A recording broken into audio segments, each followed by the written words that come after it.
श्री कृष्ण जन्मभूमि मंदिर से सटी शाही ईदगाह मस्जिद का मामला अब मथुरा कोर्ट से इलाहाबाद हाई कोर्ट में पहुंच चुका है।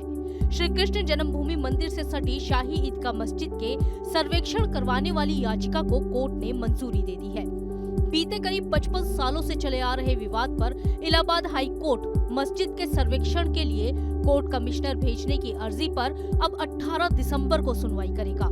इसके बाद कोर्ट ये तय करेगा कि कोर्ट कमिश्नर में कौन कौन लोग शामिल होंगे। इससे पहले इलाहाबाद हाई कोर्ट ने 16 नवंबर को संबंधित पक्षों को सुनने के बाद आदेश सुरक्षित रख लिया था। इलाहाबाद हाई कोर्ट में भगवान श्री कृष्ण विराजमान समेत 7 अन्य याचिकाकर्ताओं ने कोर्ट से अनुरोध किया कि निर्धारित समय सीमा के भीतर सर्वेक्षण के बाद अपनी रिपोर्ट सौंपने के विशेष निर्देश के साथ ही एक आयोग का गठन किया जाए, जिसमें इस पूरी कार्रवाई की फोटोग्राफी और वीडियोग्राफी भी कराई जाए।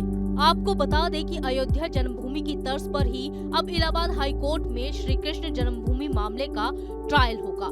हाई कोर्ट मथुरा जिला कोर्ट से ट्रांसफर हुई सभी 18 याचिकाओं पर सुनवाई कर रही है। ये पूरा विवाद 12 अक्टूबर 1968 को हुए समझौते को गलत बताने से शुरू हुआ। विवाद में 4 पक्षकार बनाए गए हैं, जिसमें शाही ईदगाह मस्जिद, उत्तर प्रदेश सुन्नी सेंट्रल वक्फ बोर्ड, भगवान श्री कृष्ण विराजमान और श्री कृष्ण जन्मभूमि सेवा संघ है। करीब 55 सालों से 13.37 एकड़ जमीन के मालिकाना हक को लेकर इस दोनों पक्षों में विवाद चल रहा है। 12 अक्टूबर 1968 को श्री कृष्ण जन्म स्थान सेवा संस्थान ने शाही मस्जिद ईदगाह ट्रस्ट के साथ समझौता किया था।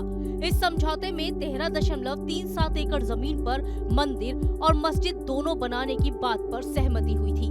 श्री कृष्ण जन्मभूमि के पास 10.9 एकड़ जमीन का मालिकाना हक है, जबकि शाही ईदगाह मस्जिद के पास 2.5 एकड़ जमीन का। हिंदू पक्ष का कहना है कि शाही ईदगाह मस्जिद को मंदिर की जमीन पर अवैध तरीके से कब्जा करके बनाया गया है, इसलिए शाही ईदगाह मस्जिद की जमीन को वापस मंदिर को दे दिया जाए। इसके साथ ही शाही ईदगाह मस्जिद को भी हटाने की मांग की गई है। हिंदू पक्ष के याचिकाकर्ताओं का कहना है कि समझौता धोखे से किया गया है और ये कानून की नजर में अमान्य है। याचिका में ये भी कहा गया है कि किसी भी मामले में देवता कार्रवाई का हिस्सा नहीं हो सकते और उनके अधिकारों को समझौते से खत्म नहीं किया जा सकता। अब आपको पूरे विवाद के बारे में बताते हैं।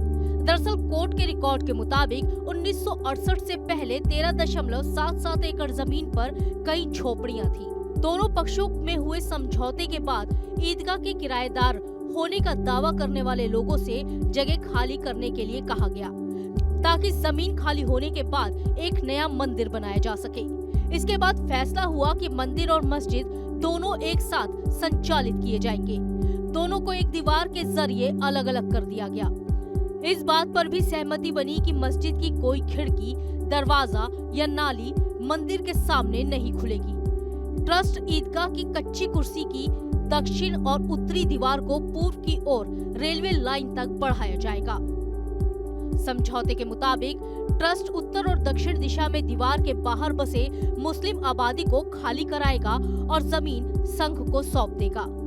कच्ची कुर्सी के पश्चिम उत्तर कोने की जमीन के साथ ही ट्रस्ट दक्षिण की तरफ की सीढ़ियों का मलबा हटा देगा और उस जमीन पर संघ का कब्जा होगा। इसके साथ ही उत्तर और दक्षिण की दीवारों के बाहर की जमीन दीवारों के निर्माण से पहले 15 अक्टूबर 1968 तक ट्रस्ट संघ को सौंप दी जाएगी। वहीं ट्रस्ट कच्ची कुर्सी को आयताकार करेगा, जो ट्रस्ट की संपत्ति मानी जाएगी।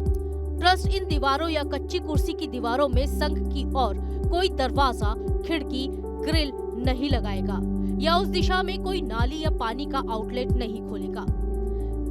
संघ भी ऐसा कोई काम नहीं करेगा। संघ अपनी लागत पर पाइपों को ठीक करके और बाद में एक चिनाई वाली नाली का निर्माण करके ईदगाह आउटलेट के पानी को डाइवर्ट करेगा। मस्जिद ईदगाह की दीवारों में पाइप लगाने पर ट्रस्ट को कोई आपत्ति नहीं होगी। इसके बाद भूमि के मालिकाना हक को लेकर कोई चर्चा नहीं होगी। Team news nation.